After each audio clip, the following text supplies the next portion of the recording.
আল্লাহ আমার রব, এই রবি আমার সব। তোমার দুনিয়াতে আমি যেদিকে তাকাই, অথই দুনিয়াতে ডুবে আছি সোনায়। পাখালির গানে শুনি তসবিহ কলরব, তসবিহ কলরব। আল্লাহ আমার রব। আসসালামু আলাইকুম ওয়া রাহমাতুল্লাহি তাআলা ওয়া বারাকাতুহু। নাহমাদুহু ওয়া নুসাল্লি আলা রাসূলিহিল কারীম, আম্মা বা'দু, ফাআউযু বিল্লাহি মিনাশ শাইতানির রাজীম। বিসমিল্লাহির রাহমানির রাহিম।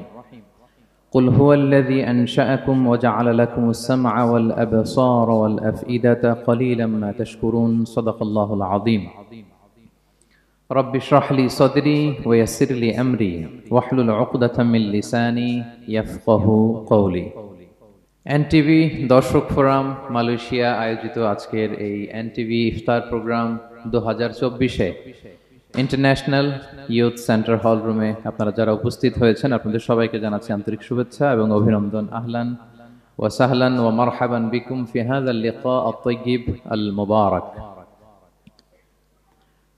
আমরা শুরুতেই আল্লাহ রাব্বুল ইজ্জাত জালালের দরবারে শুকরিয়া জ্ঞাপন করছি যে আল্লাহ তাআলা আমাদেরকে ইফতারির এই পূর্ব মুহূর্তে চমৎকার এই পরিবেশে কিছু দিনী কথা শুনবার সুযোগ করে দিয়েছেন। আমরা সবাই পড়ছি কালিমাতুশ শুকর, আলহামদুলিল্লাহ।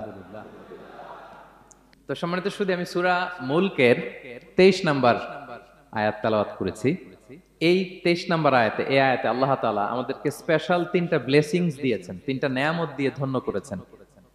এ নিয়ে আমরা কথা শুনবো ইনশাআল্লাহ। আল্লাহ তাআলা বলছেন, قل هو الذي أنشأكم وجعل لكم السمع والأبصار والأفئدة قليلا ما تشكرون. নবী হে, আপনি বলুন তিনি সে সত্তা যিনি তোমাদেরকে সৃষ্টি করেছেন আর তোমাদেরকে দিয়েছেন শ্রবণ শক্তি, দৃষ্টি শক্তি আর চিন্তা শক্তি, কিন্তু খুব অল্প সংখ্যক লোকই তোমরা শুকরগুজার হও। এই যে এত বড় নেয়ামত পেয়ে আমরা ধন্য, আমরা শুকরগুজার হই না। তাহলে 3টা ফ্যাকাল্টি বা 3টা ক্যাপাসিটি বা 3টা এবিলিটি যে আল্লাহ তাআলা আমাদেরকে বিশেষ নেয়ামত দিয়েছেন, সেই 3টা নেয়ামতের কথা আল্লাহ বলেছেন। এক হচ্ছে হিয়ারিং, 2 হচ্ছে ভিশন, 3 হচ্ছে intellect. I repeat, hearing, vision, intellect, অর্থাৎ শ্রবণ শক্তি, এরপর তিনি দিয়েছেন আমাদেরকে দৃষ্টি শক্তি আর দিয়েছেন চিন্তা শক্তি বা বিচার বুদ্ধি। তো এই 3টা নেয়ামতের মধ্যে থেকে সর্বশেষ যে নেয়ামতটা অর্থাৎ চিন্তা শক্তি বা বিচার বুদ্ধি, যে আল্লাহ তাআলা আমাদের মধ্যে বিবেক দিয়েছেন, বিচার বুদ্ধি দিয়েছেন, এই পয়েন্টটা নিয়ে আমি আজকে কিছু কথা আপনাদের সামনে উপস্থাপন করব ইনশাআল্লাহ বিইذনিল্লাহ। সম্মানিত সুধী, আমরা মানুষ, আমরা উই আর ইন্টেলেকচুয়াল বিং, আমরা হচ্ছে বুদ্ধিবৃত্তিক প্রাণী। অর্থাৎ আল্লাহ তাআলা আমাদেরকে ফ্রি উইল দিয়েছেন, আমাদেরকে ক্রিটিক্যালি থিঙ্কিং করার সুযোগ দিয়েছেন, বিচার বুদ্ধি বিবেক কমন সেন্সকে কাজে লাগানোর সুযোগ আল্লাহ তাআলা আমাদেরকে দিয়েছেন। এবং এজন্যই আল্লাহ তাআলা আমাদেরকে আশরাফুল মাখলুকাত বানিয়েছেন। আমাদের ফ্রি থিঙ্কিং করার সুযোগ আছে, আমাদের ইন্টেলেক্ট আছে, আমাদের ইন্টেলিজেন্স আছে, আমরা আমাদের সিদ্ধান্তগুলো নিজের মন মতো করে নিতে পারি। এজন্য আমরা হচ্ছে আশরাফুল মাখলুকাত। এজন্য আল্লাহ তাআলা ফেরেশতাদেরকে অর্ডার করেছেন যাতে তারা আমাদেরকে সিজদা দেয়। সুবহানাল্লাহ। এই সেজদাটা আবার ইবাদতের সেজদা ছিল না, এটা ছিল অনারারি সাজদা, সম্মানসূচক সাজদা। ইবাদতের সেজদায় লুটিয়ে পড়া যায় একজনের সামনে। আওয়াজ করে বলুন তো তিনি কে? তো ফেরেশতারা যে সেজদাটা আমাদেরকে দিয়েছিল এটা ছিল অনারারি সাজদা, সম্মানসূচক সাজদা। তো এই বিচার বুদ্ধি বিবেক বুদ্ধি এগুলোই আমাদেরকে পশু থেকে আলাদা করেছে। পশুর কিন্তু এই ইন্টেলেক্ট নাই, বিচার বুদ্ধির ক্ষমতাটা তাদের নাই, এজন্য পশু থেকে আমরা আলাদা। এবং চিন্তা আর বিবেককে খাটানোর জন্য আল্লাহ তাআলা মহামূল্যবান একটা অঙ্গ আল্লাহ তাআলা আমাদেরকে দিয়েছেন, সেটা হচ্ছে ব্রেইন, আমাদের মস্তিষ্ক। এটাকে কাজে লাগিয়ে, কমন সেন্স কাজে লাগিয়ে আমরা পৃথিবীতে সভ্যতার পর সভ্যতা নির্মাণ করেছি। পৃথিবীতে মানুষ ছাড়া অন্য কোনো প্রাণী কি এটা করতে পেরেছে? এটা মানুষ করেছে, কারণ আল্লাহ তাআলা মানুষকে এই চিন্তা শক্তি দিয়েছেন, বিচার বুদ্ধি দিয়েছেন এবং সফিস্টিকেটেড একটা ব্রেন দিয়েছেন। এটা কাজে লাগিয়ে আমরা অনেক বড় কাজ করে ফেলতে পারি। এবং আপনি শুনলে অবাক হবেন, আমাদের এই যে ছোট্ট ব্রেনটা, খুব বেশি না কিন্তু ওজন, একটা প্রাপ্তবয়স্ক মানুষের হিউম্যান ব্রেইনের ওজন কত ধারণা আছে কারো? হ্যাঁ, কত? 3 pound. On an average 3 pound, মানে 1.5 কেজি। এই 1.5 কেজি ওজনের ব্রেন দিয়ে আমরা পৃথিবীতে এই সভ্যতাগুলো বিনির্মাণ করেছি। এবং আপনি শুনলে অবাক হবেন, আমাদের এই ব্রেইনের মেমোরি ক্যাপাসিটি, মেমোরি স্টোরেজ অনেক বেশি। বিজ্ঞানীরা গবেষণা করে ওনারা জানিয়েছেন যে আমাদের হিউম্যান ব্রেইনের মেমোরি হচ্ছে 2.5 পেটাবাইটস। আপনারা মেগাবাইটের নাম শুনেছেন, গিগাবাইটের নাম শুনেছেন, পেটাবাইট হয়তো অনেকে শুনেন না। পেটাবাইট আরো অনেক বেশি, অনেক বড়। তো 1 পেটাবাইটে হয় 1 মিলিয়ন গিগাবাইট। আই রিপিট, 1 পেটাবাইটে হয় 10 লক্ষ গিগাবাইট। তার মানে আমার আর আপনার যে হিউম্যান ব্রেইন, এই ব্রেইনের ক্যাপাসিটি হচ্ছে 25 লক্ষ গিগাবাইট। সুবহানাল্লাহ, এত আস্তে। 25 লাখ গিগাবাইট আমাদের ব্রেইনের মেমোরি বা স্টোরেজ। আচ্ছা বলেন, আপনাদের এই যে আইফোন মোবাইল, এটাতে মেমোরি কত? 256 জিবি ম্যাক্সিমাম, ম্যাক্স 256 জিবি। আচ্ছা গেল। এরপর আমাদের ল্যাপটপ গুলোতে মেমোরি স্টোরেজ কত ম্যাক্সিমাম? সাধারণত 500 জিবি, যারা খুব বেশি নেয় হয়তো 1000 জিবি, 1 টেরাবাইট, তাই না? এই তো। তাহলে আমাদের ল্যাপটপ গুলোর মেমোরি স্টোরেজ হচ্ছে 1000 গিগাবাইট। তাতে সারা দুনিয়াটাই যেন এটার ভিতরে ঢুকিয়ে রাখা যায়, ঠিক কিনা? কিন্তু আল্লাহ তাআলা আমাদেরকে যে দয়া করে ব্রেন দিয়েছেন, এটার মেমোরি ক্যাপাসিটি হচ্ছে 25 লক্ষ গিগাবাইট। আল্লাহু আকবার। এবং আপনি শুনলে অবাক হবেন, এই ব্রেনের ভিতরে আল্লাহ তাআলা অনেক নিউরন দিয়েছেন, মানে স্নায়ু কোষ, যে নিউরন গুলো ব্রেনের মেসেজ গুলো, ইনফরমেশন গুলোকে ট্রান্সমিট করে। আমাদের ব্রেইনে এই স্নায়ু কোষের সংখ্যা বা নিউরনের সংখ্যা মোর দেন 100 বিলিয়নস, মানে 10,000 কোটিরও বেশি। তো আমরা যত বেশি চিন্তা করি, যত বেশি ব্রেইন খাটাই, আমাদের এই স্নায়ু কোষগুলোর মধ্যে সংযোগায়ন বাড়ে, মানে নিউরন কানেক্টিভিটি বাড়ে। এই ব্যাপারে পৃথিবীতে সবচেয়ে বড় স্পেশালিস্ট হচ্ছে ডক্টর হার্বার্ট বানসন, হার্ভার্ড ইউনিভার্সিটির একজন অ্যাসোসিয়েট প্রফেসর। তো তাকে জিজ্ঞেস করা হয়েছিল মানুষের এই নিউরন কানেক্টিভিটি সর্বোচ্চ কত হতে পারে, একজন মানুষ যত চিন্তা করুক, যত ব্রেন খাটাক, কত হতে পারে। তো সে গবেষণা করে বলেছিল 25-এর ডান দিকে 30টা শূন্য বসালে যত হতে পারে, একটা মানুষের মাথার স্নায়ুগুলোর সংযোগায়ন বা নিউরন কানেক্টিভিটি ঠিক তত হতে পারে। 25-এর ডান দিকে কয়টা শূন্য? 30টা। এটা আমি কি দিয়ে বলবো? হ্যাঁ, মিলিয়ন, বিলিয়ন, ট্রিলিয়ন, জিলিয়ন, ফিলিয়ন, অক্ট্রিলিয়ন সব ছাড়িয়ে যাবে। আচ্ছা, সংখ্যাটা কত বড় আমি একটু উদাহরণ দিয়ে বলি। আমরা যে কম্পিউটারের দোকানে গেলে প্রিন্টিং করি না, A4 সাইজের কাগজ আছে না? একটা হিউম্যান ব্রেইনে যত পরিমাণ নিউরন কানেক্টিভিটি হতে পারে, তত পরিমাণ সাদা কাগজ যদি আপনাকে দেয়া হয়, A4 সাইজের সাদা কাগজ দিয়ে যদি বলা হয় যে এটা টেবিলের উপর রাখেন, ইন্টারন্যাশনাল ইয়ুথ সেন্টারের এই টেবিলের উপর এই কাগজগুলো রাখেন, আপনি কাগজগুলো রাখতে শুরু করবেন। কাগজের স্তূপ উঁচু হতে হতে হতে হতে এই টাওয়ার ছাড়িয়ে, আকাশ ছাড়িয়ে, বাতাস ছাড়িয়ে, মহাকাশ স্টেশন ছাড়িয়ে, নাসার বিজ্ঞানীদের নাগালে আসা প্রথম আকাশের যত দূর বিজ্ঞান যেতে পেরেছে, এই যে জেমস ওয়েব টেলিস্কোপ 34 কোটি বছর আগের ছবি, স্থির চিত্র আমাদেরকে পাঠিয়েছে, যত দূর মানুষের নাগালে এসেছে, কাগজের স্তূপ এরকম উঁচু হতেই থাকবে, তারপরেও অনেক কাগজ আপনার হাতে থেকে যাবে। তার মানে কি পরিমাণে নিউরন কানেক্টিভিটি আমাদের ব্রেনে সম্ভব। তো এখন দ্য কোশ্চেন রাইজেস, প্রশ্ন হচ্ছে আমরা আমাদের ব্রেনকে ওইভাবে খাটাই কিনা, ব্রেনটাকে কাজে লাগাই কিনা। আমাদের যে অভাবনীয় চিন্তা শক্তি, আনলিমিটেড চিন্তা শক্তি দিয়ে যে আল্লাহ তাআলা আমাদেরকে সৃষ্টি করেছেন, এটার কতটুকু আমরা ব্যবহার করি, আমাদের এই সফিস্টিকেটেড যে ব্রেইন আল্লাহ দিয়েছেন, এটা ব্যবহার করি কিনা, দিস ইজ দ্য কোশ্চেন। তো সম্মানিত শুধু আল কোরআন আল কারিমের পরতে পরতে আল্লাহ তাআলা আমাদেরকে মাথা খাটাতে বলেছেন, আমাদের চিন্তার দিগন্তকে প্রসারিত করতে বলেছেন, কিন্তু আমরা মাথা খাটাতে চাই না। আমরা যেন চিন্তাশীল হয়ে উঠি, আমরা যেন ব্রেইন খাটাই। অনেক আয়াত আপনি পাবেন, দুই একটি আয়াত আপনাদের সামনে আমি উপস্থাপন করবে আজকের আলোচনার ইতি টানবো ইনশাআল্লাহ বিইজনিল্লাহ। আমরা যেন মাথা খাটাই, আমরা যেন চিন্তা করি, এটা বোঝাতে যে আল্লাহ তাআলা বেসিক্যালি কোরআনে 4টা শব্দ ব্যবহার করেছেন। 4টা, একটু ক্লাসের মতো মনে করেন, তাহলে মনে থাকবে, কিছু শিখে গেলাম। প্রথম শব্দ হচ্ছে আন-নাযার, আন-নাযার। 2 নম্বর হচ্ছে আল-আক, 3 নম্বর হচ্ছে আত-তাফাক্কুর, 4 নম্বর হচ্ছে আত-তাদাব্বুর। আই রিপিট, আবার বলি, আন-নাযার, আল-আক, আত-তাফাক্কুর, আত-তাদাব্বুর। আন-নাযার, আল-আক, আত-তাফাক্কুর, আত-তাদাব্বুর। বলতে পারবেন 4টা? 1 নম্বরে কি? আন-নাযার, 2 নম্বরে আল-আক, 3 নম্বরে আত-তাফাক্কুর, 4 নম্বরে আত-তাদাব্বুর। এই 4টা শব্দ নিয়ে সংক্ষিপ্ত কিছু আলোকপাত করবো ইনশাআল্লাহ বিইজনিল্লাহ। আন-নাযার শব্দটা আপনাদের পরিচিত, একটু ভেঙে বললে বুঝতে পারবেন। আমরা বলি না এই যে নজর দিস না, এই যে নজর লাগবে, বলি না নজর, নজর দেয়া। নজর মানে হচ্ছে তাকানো, তবে সাধারণ তাকানো না, careful look, with deep observation and reflection. এটাকে কোরআন বলেছে আন-নাযার। এটার প্রতি কোরআন আমাদেরকে উৎসাহিত করেছে। পাশাপাশি 2 নাম্বার কি বলছিলাম নজরের পরে? অ্যাটলিস্ট একজন তো বলতে হবে। আল-আক, আল-আক, এটাও আপনারা অর্থ জানেন। আমরা বলি না আকল, কিরে তোর কি আকল নাই, তুই কি ব্যাককেল, বলি না আমরা এরকম? ব্যাককেল মানে যার আকল নেই। তো এই যে আকল, আকল থাকা বা আকল খাটানো বা কমন সেন্সকে খাটানো, রিজনিং করা, কোরআন এটার ব্যাপারে উৎসাহিত করেছে। 3 নম্বরে কি বলেছিলাম? আত-তাফাক্কুর। এই যে ইউআই এর স্টুডেন্ট পাওয়া গেছে তো, ওনারা বলতে পারতেছে আত-তাফাক্কুর। আত-তাফাক্কুর শব্দটা আসছে ফিকির থেকে। ফিকরা, ফিকির, ফিকির তো বোঝেন নাকি? আমরা বলি না যে ফিকির করতে হবে? তো আত-তাফাক্কুর মানে ক্রিটিক্যাল থিংকিং, বিশ্লেষণধর্মী চিন্তা করা। আর সর্বশেষ হচ্ছে আত-তাদাব্বুর।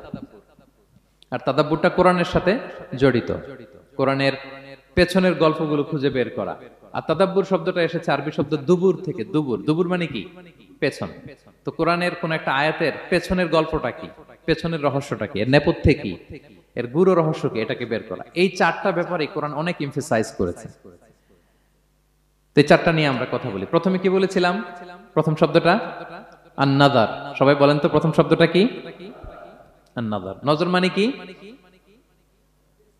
দৃষ্টি দেয়া, স্বাভাবিক দৃষ্টি না, গভীর দৃষ্টি, সুগভীর দৃষ্টি। ইংরেজিতে বলে অবজারভেশন বা রিফ্লেকশন। তা আমরা যেন শুধু ফেল ফেল করে তাকিয়ে না থাকি। আল্লাহ বলেছে তাকালে তাকানোর মতো তাকাবা, গভীর দৃষ্টি দিবা। আল্লাহ বলেন আফালা ইয়ানজুরুনা ইলাল ইবিলি কাইফা খুলিকাত ওয়া ইলাস সামাই কাইফা রুফিআত ওয়া ইলাল জিবালি কাইফা নুসিবাত ওয়া ইলাল আরদি কাইফা সুতিহাত। আল্লাহ বলেন ওরা কি নজর দেয় না? আফালা ইয়ানজুরুনা, নজর থেকে ইয়ানজুরুনা ইলাল ইবিলি, ওরা কি উটের দিকে তাকায় না? Don't they see to the camels how masterfully they were created. তারা কি উটের দিকে তাকায় না, কিভাবে উটকে সৃষ্টি করেছি? তারা কি আকাশের দিকে তাকায় না, খুঁটিবিহীন বিশাল আকাশকে কেমন করে বানালাম? তারা কি পাহাড়ের দিকে তাকায় না, কিভাবে পাহাড়কে ফার্মলি সেট করা হলো পৃথিবীর সাথে? তারা কি জমিনের দিকে তাকায় না, কিভাবে জমিনটাকে বিস্তীর্ণ করে দেয়া হয়েছে? তো এই 4টা কথা আল্লাহ বললেন। রাসূল সাল্লাল্লাহু আলাইহি ওয়াসাল্লাম যখন মক্কার কুরাইশদেরকে তাওহীদ, রিসালাত, আখিরাতের দাওয়াত দিচ্ছিল, তারা এই দাওয়াতকে প্রত্যাখ্যান করলো, তারা মানছে না। তো তখন আল্লাহ তাআলা এই আয়াত নাজিল করে বললেন আফালা ইয়ানজুরুনা ইলাল ইবিলি কাইফা খুলিকাত। মক্কার কুরাইশরা কি উটের দিকে তাকায় না? উটকে কিভাবে আমি তৈরি করলাম এটা একটু দেখতে পারে না ওরা? আরে উটের দিকে তাকালেই তো ওরা উটের মালিক আমি আল্লাহরে খুঁজে পাবে। কারণ কুরাইশরা ছিল কোরআনের প্রাইমারি অডিয়েন্স, যদিও কোরআন সবার জন্য এসেছে। তো আল্লাহ বললেন আফালা ইয়ানজুরুনা ইলাল ইবিলি কাইফা খুলিকাত। ওরা কি উটের দিকে তাকায় না? উট দেখার জন্য তো ওদের চিড়িয়াখানায় যাওয়া লাগবে না, অথবা মক্কার কুরাইশদের চায়নাতেও যাওয়া লাগবে না, কারণ উট তো ওদের গৃহপালিত প্রাণী, ঠিক কি না? ঘরে ঘরে আরব দেশে উট আছে না নাই? আছে। তো উটের দিকে তাকায় না। সম্মানিত শুধু উটের কথা আল্লাহ কেন বললেন? কুরাইশদেরকে উটের কথা বললেন এজন্য, উট হচ্ছে এমন আজীব একটা প্রাণী যেটা প্রাণী বিজ্ঞানীদেরকে হয়রান করে দিয়েছে। আল্লাহু আকবার। আপনি অবাক হবেন উটের যে ফিচার আল্লাহ তাআলা দিয়েছেন। মক্কার লোকেরা উটের গোশত খাইতো, উটের দুধ খাইতো, উটের চামড়া দিয়ে দ্য ফাইনেস্ট লেদার, দামি লেদার তারা বানাতো। উটের উপর মাল নিয়ে বোঝাই করে মরুভূমি এক প্রান্ত থেকে আরেক প্রান্তে পাড়ি দিত, নিজেরা উটের উপর রাইডিং করত।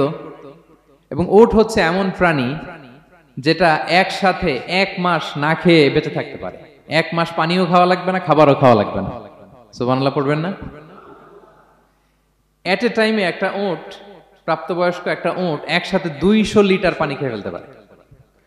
এবং উটের পেটের ভিতরে একটা স্পেশাল ওয়াটার চেম্বার আছে, ওই চেম্বারে রেখে দেয়, খেয়ে ওইটারে পাঠায় দেয় না ওদের কিডনিতে। 200 লিটার পানি একবারে খেয়ে স্পেশাল চেম্বারে রেখে দেয়, যখন লাগবে ওইখান থেকে নিয়ে নিয়ে বেঁচে থাকে। 1 মাস না খেয়ে বেঁচে থাকে কি করে? উটের পিঠে দেখবেন একটা কুজ আছে, একটা উঁচু উটকে যদি কল্পনা করেন উপরে একটা কুজ আছে না, এই পুরো কুজটা হচ্ছে চর্বির আধার। তো ওটার যখন খাবার থাকে না মরুভূমিতে, মাসের পর মাস যখন চলে, ওই চর্বি থেকে এনার্জি নিয়ে সে মরুভূমিতে চলে, সে না খেয়েও বাঁচতে পারে। আমাদের চোখের মধ্যে যেমনি একটা পাপড়ি, এরকম এক পাপড়ি দিয়ে উটকে আল্লাহ বানায় নাই, ডবল লেয়ারের পাপড়ি দিয়েছে। কারণ মরুভূমির মধ্যে চলতে পথে লু হাওয়া থাকবে, মরুভূমির সাইমুম, বালুর ঝড়, এই ঝড় মোকাবেলার জন্য, লু হাওয়া মোকাবেলার জন্য ডবল লেয়ারের চোখের পর্দা। একটা পর্দা ফেলে রাখে আর একটা খুলে সে হাঁটতে থাকে, তার কিছুই হয় না। সুবহানাল্লাহ। আমাদের 98 ডিগ্রি ফারেনহাইটের স্বাভাবিক তাপমাত্রা, তাই না? 99 ডিগ্রি হলে আমাদের জ্বর, 100 ডিগ্রি হলে জ্বর, 101, 2 সর্বোচ্চ আমরা সহ্য করতে পারি। এর বেশি যদি হয়, 103 ডিগ্রি হলে বেহুশ হয়ে যায় মানুষ। 4 ডিগ্রি হলে আমাদের দেহের ভেতরে যে কোষগুলো আছে এগুলো মরে যায়। কিন্তু একটা উট মরুভূমির তাপমাত্রায় প্রতিদিন 104 ডিগ্রি 5 ডিগ্রি তাপমাত্রা সহ্য করে খুব স্বাভাবিক উট চলতে পারে, তার কিছুই হয় না। এবং মরুভূমির মধ্যে যে ক্যাকটাস আছে, গুলমলতা, বড় বড় কাঁটা জাতীয় গাছ, যেই কাঁটা পৃথিবীর কোনো প্রাণী খেতে পারবে না, কিন্তু একটা উট অনায়াসে খেয়ে ফেলতে পারে।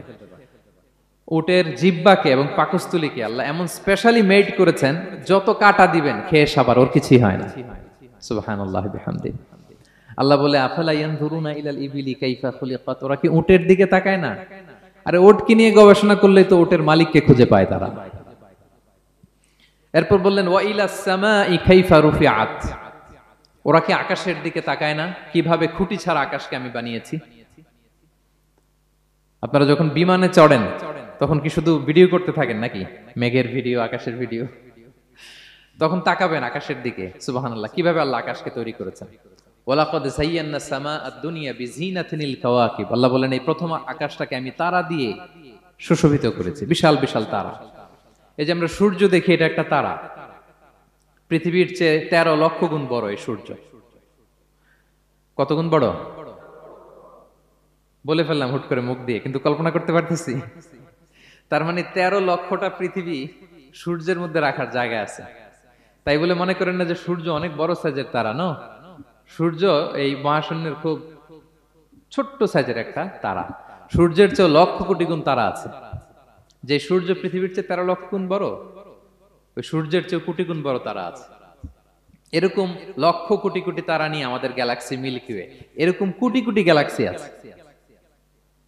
সুবহানাল্লাহ, কোটি কোটি গ্যালাক্সি নিয়ে আমাদের এই প্রথম আকাশের মহাশূন্য। তার মানে পুরো প্রথম আকাশটাকে যদি একটা মানচিত্র দেয়া হয়, ওইখানে মাইক্রোস্কোপ দিয়ে পৃথিবীকে খুঁজে পাওয়া যাবে না। আই রিপিট, পুরো প্রথম আকাশটাকে যদি একটা বড় মানচিত্র বানানো হয়, আমরা যে পৃথিবীতে আছি মাইক্রোস্কোপ দিয়েও এটাকে খুঁজে পাওয়া যাবে না। এই বিশাল প্রথম আকাশের মহাশূন্য যখন শেষ, এরপরে হচ্ছে প্রথম আকাশের লেয়ার, তারপরে হচ্ছে দ্বিতীয় আকাশের মহাশূন্য, তারপরে দ্বিতীয় আকাশের লেয়ার। বিষ্ণু ইসলাম বলেন, দ্বিতীয় আকাশের তুলনায় প্রথম আকাশটা কত ছোট শোনো। সাহারা মরুভূমির মধ্যে যদি তোমার হাতের আংটি ছুঁড়ে ফেলে দাও, পুরো মরুভূমির তুলনায় তোমার হাতের আংটি যত ছোট, আল্লাহর দ্বিতীয় আসমানের তুলনায় প্রথম আসমানটা ঠিক তত ছোট। আবার তৃতীয় আসমানের তুলনায় দ্বিতীয় আসমানটা ঠিক ওই রকম। আবার চতুর্থ আসমানের তুলনায় তৃতীয় আসমানটা ওই রকম। এইভাবে 7 আসমান, এরপরে আল্লাহর কুরসি, মাউদাউল কাদামাইন, যেখানে আল্লাহ তার কুদরতি পা রাখেন। তো 7 আসমানটা যত বড়, পুরো সাহারা মরুভূমির মধ্যে আংটি ফেলে দিলে মরুভূমির তুলনায় আংটি যত ছোট, আল্লাহর কুরসির তুলনায় পুরো 7 আসমানটা ঠিক তত ছোট। কল্পনা করা যায়? এজন্য আল্লাহ বলেছেন, আফালা ইয়ানজুরুনা ইলাল ইবিলি কাইফা খুলিকাত, একটু উট নিয়ে চিন্তা করতে পারো না? আকাশটা নিয়ে একটু ভাবতে পারো না? ওয়া ইলাল জিবালি কাইফা নুসিবাত, একটু পাহাড়ের দিকে তাকিয়ে একটু অবজারভেশন করা যায় না, রিফ্লেকশন। ও মক্কার লোকেরা, পাহাড় দেখার জন্য তো তোমাদের অন্য দেশে যাওয়া লাগবে না, তোমরা তো সারাউন্ডেড বাই মাউন্টেন্স, চারদিকে শুধু পাহাড়, পাহাড় আর পাহাড়। এই পৃথিবীর ভেতরে 7টা টেকটনিক প্লেট আছে। এই 7 tectonic plates creates the mountain range on earth. পৃথিবীর মধ্যে মাউন্টেন এভাবেই হয়েছে। বিগ ব্যাং এর মহাবিস্ফোরণের পরে এই প্লেটগুলো যখন কোলাপস করলো, মাঝখানের জায়গা উঁচু হয়ে গেল, দ্যাট ইজ মাউন্টেন। এটাই মাউন্টেন। আমেরিকার আলাস্কা একটা জায়গা আছে, পৃথিবীর সবচেয়ে বড় মাউন্টেন রেঞ্জ। এটা লম্বায় প্রায় 2000 কিলোমিটার লম্বা একটা পাহাড়। ইউরোপের সবচেয়ে বড় পাহাড় হচ্ছে আল্পস পর্বতমালা, ওইটা লম্বায় 1200 কিলোমিটার। কল্পনা করতে পারেন, একটা পাহাড় 1200 কিলোমিটার লম্বা। আর সবচেয়ে উঁচু যে পর্বত শৃঙ্গ মাউন্ট এভারেস্ট 29,035 ফিট। আর মিটার দিয়ে চিন্তা করলে 8,850 মিটার। আল্লাহ এই পাহাড়কে কোরআনে বলেছেন পেরেকের সাথে তুলনা দিয়েছেন। আল্লাহ তাআলা বলেছেন ওয়াজআলনাল জিবালা আওতাদা, আমি এই পাহাড়গুলোকে আলস পর্বতমালা, আলাস্কা পর্বতমালা, মাউন্ট এভারেস্ট এগুলোকে পেরেকের মতো বানিয়েছি। কিসের মতো? আচ্ছা, যদি আমার কথা বুঝে থাকেন তাহলে উত্তর দেন। আমরা পেরেক যখন কাঠের মধ্যে ঠুকি তখন পুরো পেরেকটা কাঠের ভিতরে ঢুকে যায় না? উপরে দেখা যায় কতটুকু? হাতুড়ি দিয়ে একটা পেরেক যখন আমি একটা কাঠের ভিতরে ঠুকে দিলাম, এরপরে কি পুরা পেরেকটা দেখা যায়? আর কতটুকু দেখা যায়? সামান্য মাথাটা। তো পুরা পেরেক গেল কই? ভিতরে। তা আল্লাহ পাহাড়গুলোকে পেরেকের সাথে তুলনা করেছেন। তার মানে পাহাড় যতটুকু আপনি দেখেন এটা পাহাড়ের মাথা, এর পুরো অংশটা মাটির ভিতরে। 29,035 ফিট মাউন্ট এভারেস্ট যেটা, এটার কমপক্ষে 10 গুণ এটা মাটির ভিতরে আছে। আলাস্কা পর্বতমালা বাইরে যদ্দূর 10 গুণ ভেতরে, আলস পর্বতমালা বাইরে যদ্দূর 10 গুণ ভেতরে, তুর পাহাড় বাইরে যদ্দূর 10 গুণ তার ভেতরে। আল্লাহু আকবার।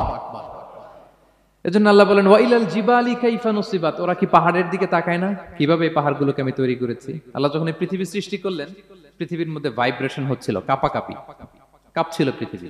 আল্লাহ পৃথিবীর কাঁপাকাঁপি বন্ধ করার জন্য এই পেরেকের মতো পাহাড়গুলোকে পৃথিবীতে ঠুকে দিলেন, কাঁপাকাঁপি বন্ধ হয়ে গেল। এই দৃশ্য দেখে ফেরেশতারা বলে ইয়া রাব হাল মিন খালকিকা আশাদ্দু আলাল জিবাল, আল্লাহ পাহাড়ের এত শক্তি, পৃথিবী কাঁপতেছিল, পাহাড় আপনি ঠুকে দিলেন, পৃথিবীর কাঁপাকাঁপি বন্ধ হয়ে গেল। আপনার সৃষ্টির মধ্যে পাহাড়ের চেয়ে শক্তিশালী কিছু আছে? আল্লাহ বললেন আছে। সেটা কি? আল হাদিদ। আল্লাহ বললেন সেটা লোহা, কারণ লোহা দিয়ে পাহাড় কাটা যায়, ঠিক কিনা? লোহার কথা শুনে ফেরেশতারা অবাক, লোহা পাহাড়ের চেয়ে শক্তিশালী? ফেরেশতারা প্রশ্ন করলো ইয়া রাব্বি হাল মিন খালকিকা আশাদ্দু মিনাল হাদিদ, তাহলে আপনার সৃষ্টির মধ্যে লোহার চেয়ে শক্তিশালী কিছু আছে?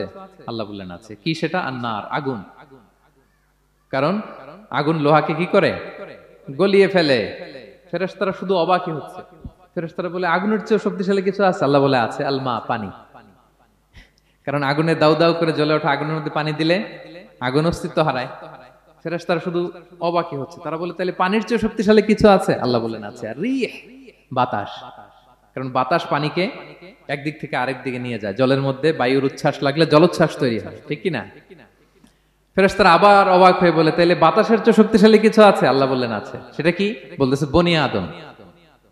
ওই মানুষ শক্তিশালী যে গোপনে দান করে, এত গোপনে যে ডান হাত কি দান করলো বাঁ হাত সেটা টের পায় না। পড়েন সুবহানাল্লাহ। এই লম্বা হাদিস বলার বা বোঝানোর মূল উদ্দেশ্য হচ্ছে আল্লাহ পাহাড়কে সৃষ্টি করেছেন ওয়া ইলাল জিবালি কাইফা নুসিবাত, পাহাড়কে আল্লাহ তাআলা জমিনের মধ্যে এভাবে সেট করেছেন। আল্লাহ বলে ওরা কি একটু পাহাড়ের দিকে তাকায় না, আকাশের দিকে তাকায় না? ওরা কি একটা উটের দিকে তাকায় না? ওয়া ইলাল আরদি কাইফা সুতিহাত, ওরা কি জমিনের দিকে তাকায় না, জমিনকে কিভাবে আমি বিস্তৃত করেছি। আমরা তো কত চমৎকার মাটি দেখি, তাই না? বীজ রোপণ করে দিলে কি উর্বর জমি, হ্যাঁ, ঘাস লতাপাতা ফলমূল হয়। আসলে পুরো পৃথিবীটাই কি এরকম নরম? না, অনেক স্তর আছে।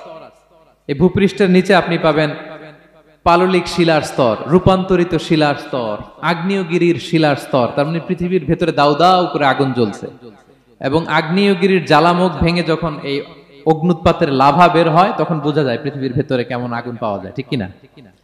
তাহলে প্রথম শব্দটা আমি কি বলেছিলাম? আন-নাযার। মনে আছে তো না? প্রথম শব্দটা কি?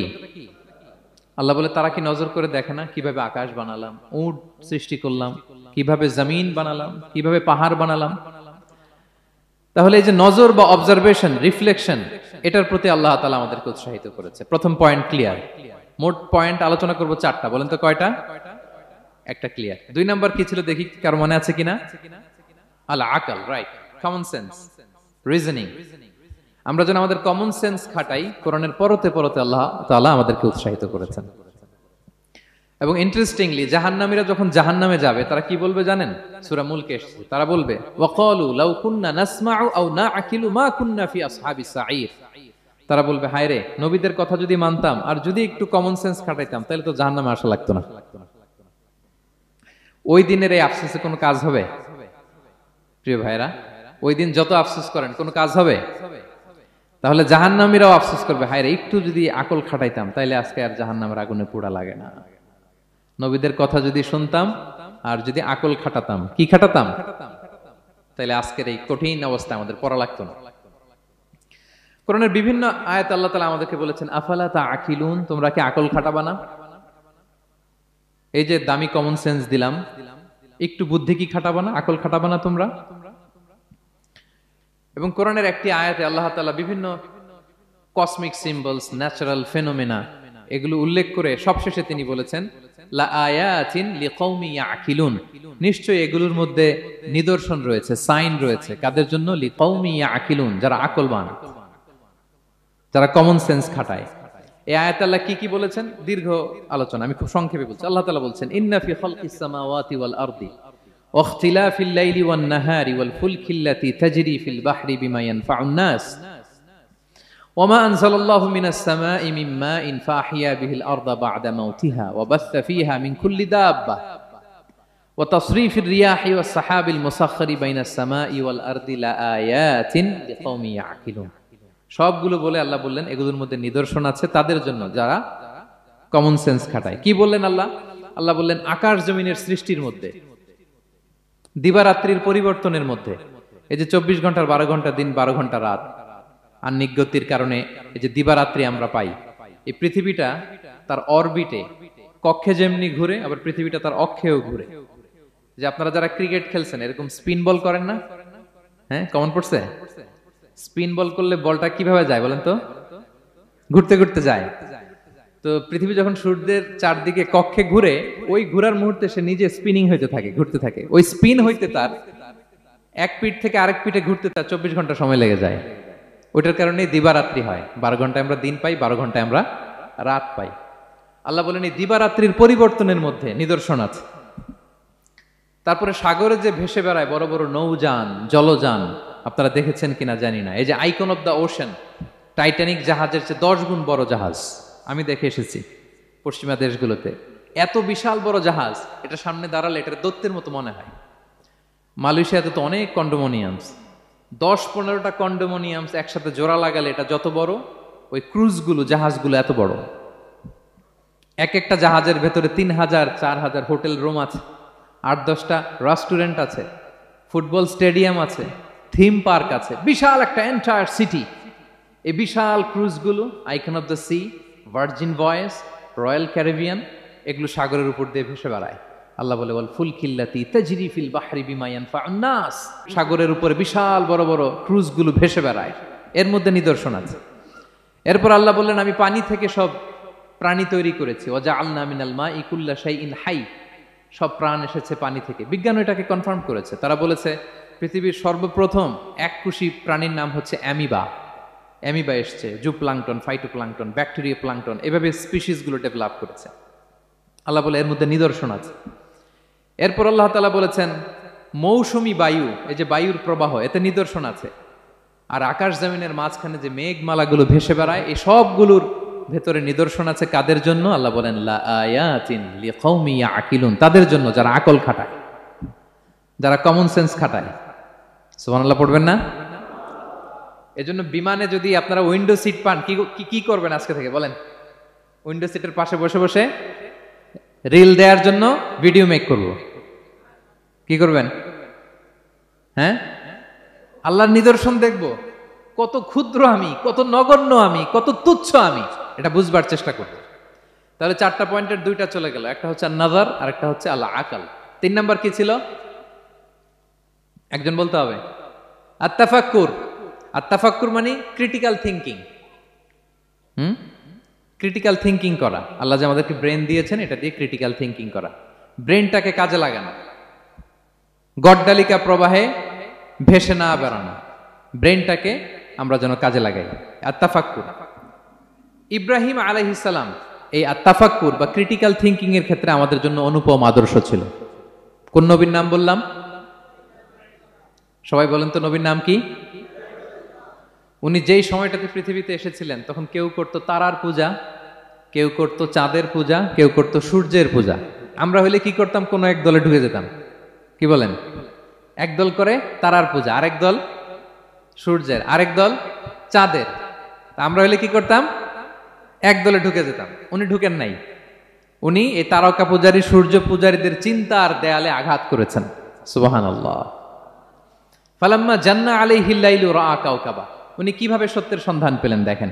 উনি রাত্রিবেলা যখন দেখেন যে লোকজন তারার পূজা করে, উনি ভাবলেন হাযা রব্বি, তারাই কি আমার রব? পরে দেখে না, দিনের বেলায় তারারে আর খুঁজে পাওয়া যায় না। এখন মনে মনে ভাবে হায় রে, আমার রব যদি আবার মাঝে মধ্যে না থাকে তো আমি যাব কই? এক সময় উনি আসে, আরেক সময় নাই। এরকম খোদা দিয়ে আমাদের কোনো লাভ আছে? যিনি সবসময় আমার টেক কেয়ার করবে, আমরা তো ওই খোদার ইবাদত করি, ঠিক কিনা? উনি বললেন না না, এই তারা আমার রব হতে পারে না। এরপর দেখা যায় আরেকদিন রাত্রিবেলা সবাই চাঁদের পূজা করে, কি দ্যুতিময় চাঁদ, জ্যোৎস্না ছড়ায়। তো উনি ভাবলেন আহাদা রাব্বি, এটাই কি আমার রব? পরে দিনের বেলা যখন দেখে না, চাঁদ তো আর দেখা যায় না, চাঁদ তো আর নাই, ভ্যানিশ, ডিসঅ্যাপিয়ার। পরে বলে না, চাঁদ আমার রব হতে পারে না। এবার দিনের বেলা দেখলেন দ্বিপ্রহরের জল জলে সূর্য খা খা রোদ বিলাচ্ছে গোটা বিশ্বে। দেখে যে সবাই এটার ফলোয়ার বেশি, সবাই সূর্যের পূজা করে। কিন্তু আবার গোধূলি লগ্নে সানসেটের টাইমে যখন সূর্য ডুবে গেল, হায় হায়, উনি বিপদে পড়লেন। এবার আমি কই যাব, সূর্যও তো থাকে না। আল্লাহু আকবার। তখন তিনি ঘোষণা দিলেন, ইন্নী ওয়াজ্জাহতু ওয়াজহিয়া লিল্লাযী ফাতারাস সামাওয়াতি ওয়াল আরদা হানিফা ওয়া মা আনা মিনাল মুশরিকিন। হে তারকা পূজারী, হে চাঁদের পূজারী, হে সূর্য পূজারী, আমি তোমাদের কোনো দলের সাথে নাই, বরং আমি আমাকে ওই সত্তার দিকে মনোনিবেশ করলাম, আত্মসমর্পণ করলাম। ফাতারাস সামাওয়াতি ওয়াল আরদ, যিনি আকাশ সৃষ্টি করেছেন, জমিন সৃষ্টি করেছেন। হানিফা ওয়া মা আনা মিনাল মুশরিকিন, আমি শিরক করি না, আমি হানিফ হিসেবে সে আল্লাহর ইবাদত শুরু করে দিলাম। পড়েন আল্লাহু আকবার। তাইলে উনি স্রোতে গা ভাসান নাই, কোন এক দলে না ঢুকে উনি ওনার ক্রিটিক্যাল থিঙ্কিং, ওনার অ্যানালজি, ওনার বিবেককে উনি কাজে লাগিয়েছেন। তো সম্মানিত সুধী, এজন্য চিন্তা করা, এটাকে আরবিতে বলে আত-তাহান্নুস মিন বাকায়া আল ইব্রাহিমিয়া। এটা ইব্রাহিমী চিন্তার অবশিষ্টাংশ। সেদিন ইব্রাহিম আলাইহিস সালাম এভাবে চিন্তা করতেন, গবেষণা করতেন। সূরাতুন নাহলে আল্লাহ তাআলা মৌমাছি কিভাবে মধু সংগ্রহ করে এই ইনফরমেশনটা যখন আমাদের সামনে পেশ করলেন, এই আয়াতের শেষেও তিনি একই কথা বললেন, ইন্না ফি যালিকা লাআয়াতান লিকাউমি ইয়াতাফাক্কারুন, নিশ্চয় এর মধ্যে যারা চিন্তাশীল তাদের জন্য নিদর্শন আছে। মৌমাছি যে মধু সংগ্রহ করে, আপনারা মৌচাক দেখছেন? কে কে দেখি মৌচাক দেখছেন? মাশাআল্লাহ, আচ্ছা ঠিক আছে। রাসূল সাল্লাল্লাহু আলাইহি ওয়াসাল্লাম মধু বড্ড পছন্দ করতেন। পিওর হানি, দুর্গন্ধওয়ালা হানি তিনি খেতেন না, পিওর হানি খাবেন, খুবই এনার্জেটিক। এবং কোরআনে মাত্র দুইটা জিনিসকে শেফা বলা হয়েছে, এক হচ্ছে কোরআনকে বলা হয়েছে শেফা, আর এই মধুকে বলা হয়েছে শেফা। সুবহানাল্লাহ। আল্লাহ তাআলা বললেন, ওয়া আওহা রাব্বুকা ইলান নাহলি আনিত্তাখিযি মিনাল জিবালি বুয়ুতা ওয়া মিনাশ শাজারি ওয়া মিম্মা ইয়ারিশুন। আল্লাহ তাআলা মৌমাছিকে শিখাই দিলেন কিভাবে মৌচাক বাঁধতে হবে। এবং আল্লাহ বললেন, ইত্তাখিযি মিনাল জিবালি বুয়ুতা, তোমরা পাহাড়ে মৌচাক বাঁধো, ওয়া মিনাশ শাজার, গাছের মগ ডালে বাঁধো, অথবা উঁচু মাচার উপরে বাঁধো, যাতে গ্রামের ছোট্ট ছেলেরা ঢিল মারতে না পারে। মৌচাক যারা দেখছেন, এটা কি নিচু নিচু জায়গায় মৌমাছির মৌচাক হয় না, উঁচু একেবারে মগ ডালে। এটা মৌমাছির শিখাই দিছে কে? হ্যাঁ, কে শিখিয়েছে? আল্লাহ সুবহানাহু ওয়া তাআলা মৌমাছিকে শিখিয়ে দিয়েছে। যারা আরবি বোঝেন তারা বুঝতে পারবেন, ইত্তাখিদি এটা ফেমিনিন জেন্ডার। তার মানে আল্লাহ যা অর্ডার করেছেন এটা পুরুষ মৌমাছিকে অর্ডার করেন নাই, নারী মৌমাছিকে। তো গবেষণায় দেখা গিয়েছে পুরো মৌচাকের বাসাটাকে এখানে যে লিডারশিপ বহন করে এটা কোনো পুরুষ মৌমাছি না, এটা নারী মৌমাছি। সুবহানাল্লাহ। এবং তিন ধরনের মৌমাছি থাকে, একটা হচ্ছে কুইন বি, রানী মৌমাছি, আর একটা হচ্ছে মেল বি, এরা বংশ বিস্তার করে, আর একটা হচ্ছে ওয়ার্কার বি, এরা এই মধু আনা নেওয়া করে। তা আল্লাহ এদেরকে বললেন, কুলি মিন কুল্লি সামারাত, এই মৌমাছি তোমরা আশেপাশের সব সুন্দর সুন্দর ফুল থেকে, ফল থেকে, ফ্লাওয়ার নেকটার্স, পুষ্প রস সংগ্রহ করে নিয়ে আসো। মধু এত স্বাস্থ্যকর, হেলদি ডায়েট কেন? কারণ আশেপাশের গাছের মধ্যে এখানে আপনার ভেষজ গাছ আছে, ঔষধি গাছ আছে, বনাজি গাছ আছে, ঠিক কিনা? তো মৌমাছিগুলো সেখান থেকে ফ্লাওয়ার নেকটার্স, পুষ্পরস সংগ্রহ করে আবার চলে আসে।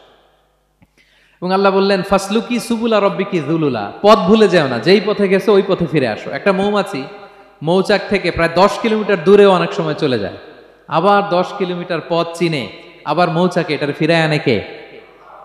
এই পুরো মেকানিজমটা নিয়ে গবেষণা করে অস্ট্রিয়ান একজন সায়েন্টিস্ট, তার নাম হচ্ছে কার্ল ব্রনফেশ, সে একটা বই লিখেছে, দ্য ডান্সিং বিজ, এবং এই বই লিখে সে নোবেল লরেট হয়েছে, নোবেল প্রাইজ পেয়েছে।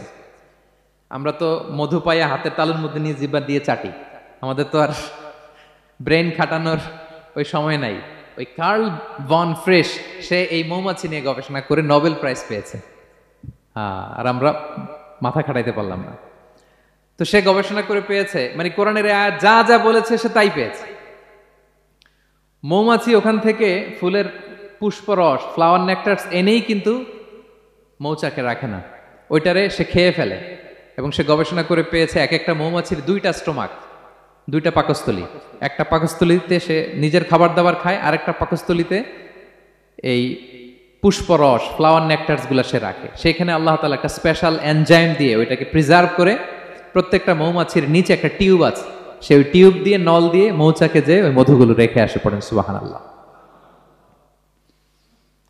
এবং এই মধুর ভেতরে আল্লাহ তাআলা ন্যাচারাল অ্যান্টিসেপটিক রেখেছেন, এটার নাম প্রপোলিস।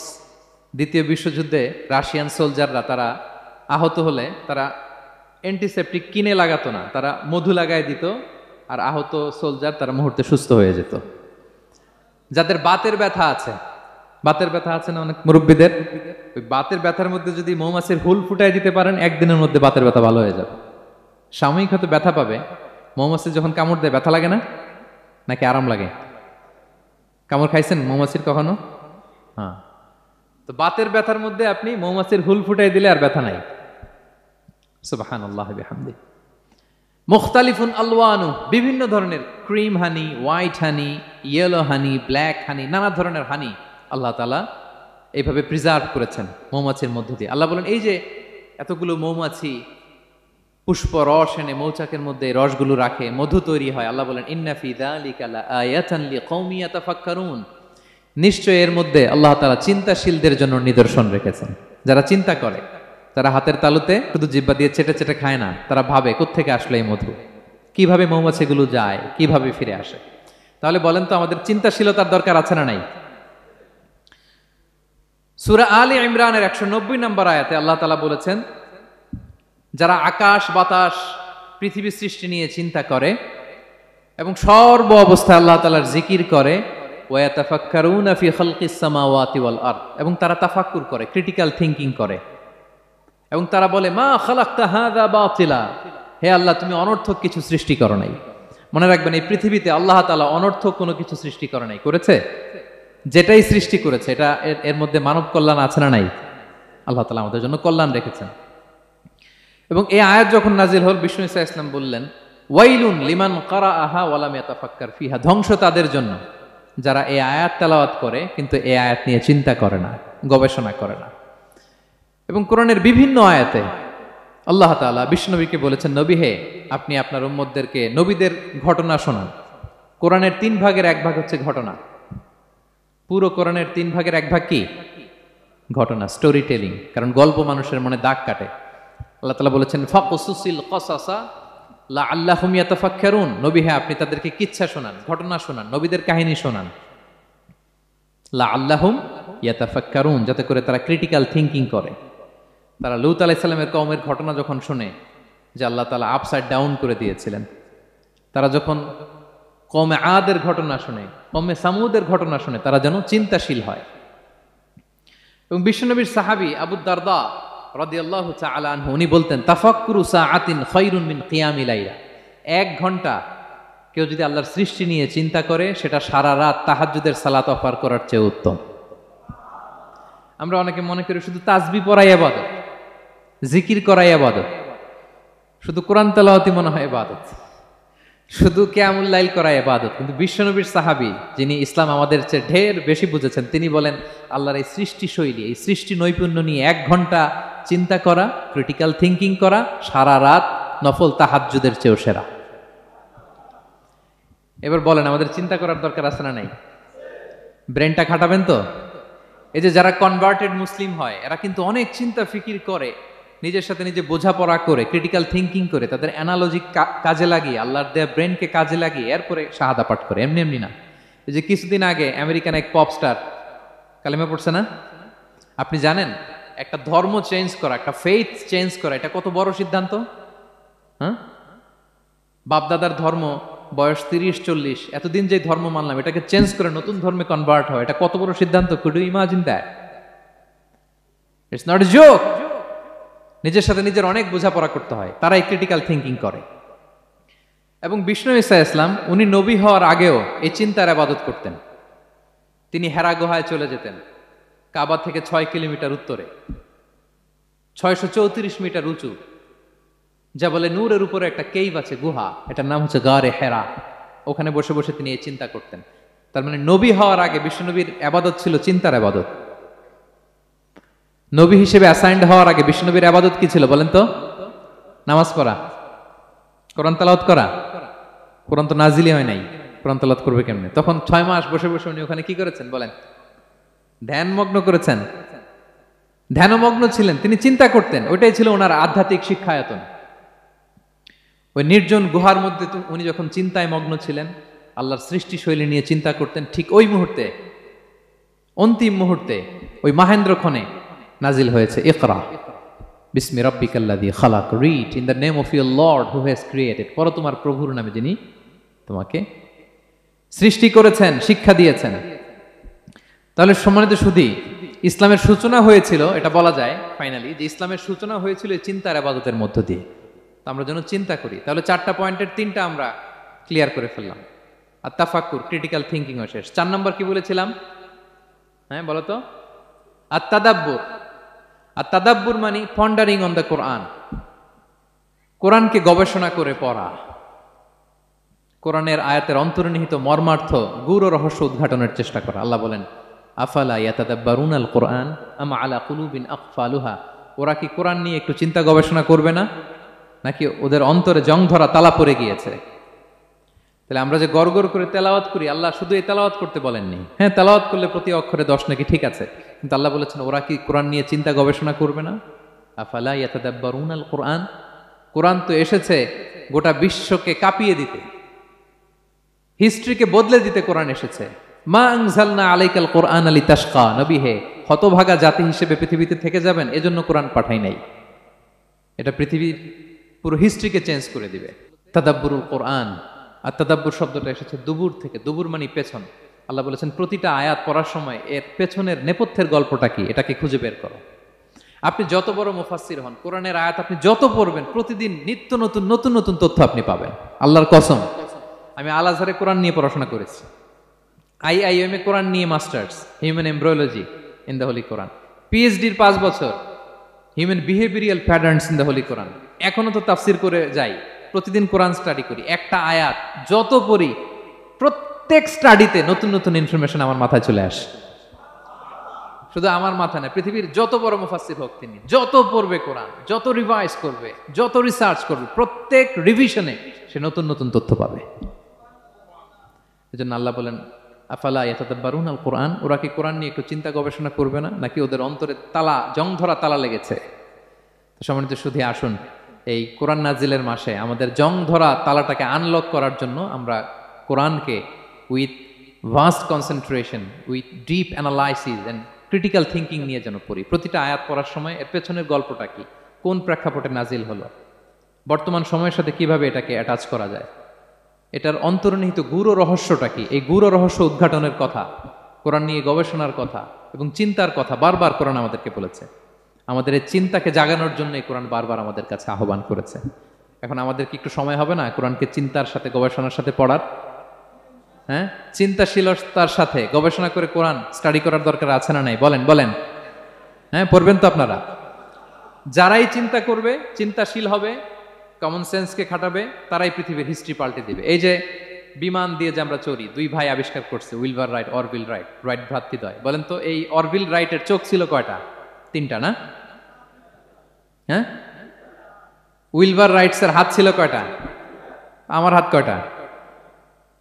আপনার হাত কয়টা? তো ওরা পারলে আমরা পারবো না কেন? কারণ এই চিন্তার ইবাদত থেকে আমরা দূরে সরে গিয়েছে। আমাদের মধ্যে রিজনিং নাই, আমাদের মধ্যে লজিক্যাল আন্ডারস্ট্যান্ডিং নাই, আমাদের মধ্যে ক্রিটিক্যাল থিঙ্কিং নাই, আমাদের মধ্যে পন্ডারিং অন দ্য কোরআনিক ভার্সেস নাই। আল্লাহ তাআলা আমাদের যে বিবেক, চিন্তা শক্তি দিয়েছেন, এটাকে আমরা কাজে লাগাই না, এজন্য আমরা পিছিয়ে পড়েছি। সম্মানিত শুধু কোরআন বারবার আমাদের এই চিন্তা শক্তিকে জাগানোর জন্য আহ্বান করেছে। কোরআনের আয়াতের পরতে পরতে কোরআন আমাদেরকে বলেছে আমরা যেন চিন্তাশীল হই।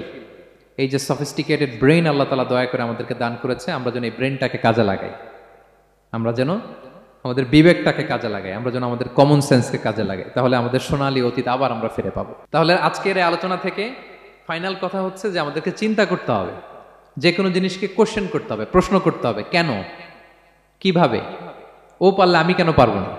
কোরআনের আয়াত পড়ার সময় বারবার চিন্তা করবেন, সব দায় দায়িত্ব আমাদের উপর ঠেলে দিয়েন না। কোরআন নিয়ে শুধু আমরাই গবেষণা করবো আর ওয়াজ শোনাবো, এটা not only my sole responsibility, আপনাদেরও দায়িত্ব আছে, প্রত্যেকের দায়িত্ব। যত কোরআন পড়বেন আপনার অন্তরের তালা খুলে দিবে কে? আল্লাহ তাআলা আমাদেরকে চিন্তাশীল হওয়ার তৌফিক দান করুক। আমাদের এই সফিস্টিকেটেড ব্রেনকে যেন আমরা কাজে লাগাতে পারি, আমাদের কমন সেন্সকে যেন আমরা কাজে লাগাতে পারি, আমাদের রিজনিংকে যেন আমরা কাজে লাগাতে পারি। ইব্রাহিম আলাইহিস সালামের মতো গদ বাঁধা গড্ডালিকা প্রবাহে গা ভাসিয়ে না দিয়ে আমরা যেন প্রশ্ন করতে পারি, আমরা যেন বিবেককে কাজে লাগাই। আল্লাহ তাআলা আমাদের সবাইকে কথাগুলো বোঝার ও আমল করার তৌফিক দান করুক। হাযা মা ইনদি ওয়াল ইলমু ইনদাল্লাহ আলাইহি তাওয়াক্কালতু ওয়া ইলাইহি উনীব। ওয়াসসালামু আলাইকুম ওয়া রাহমাতুল্লাহি তাআলা ওয়া বারাকাতুহু।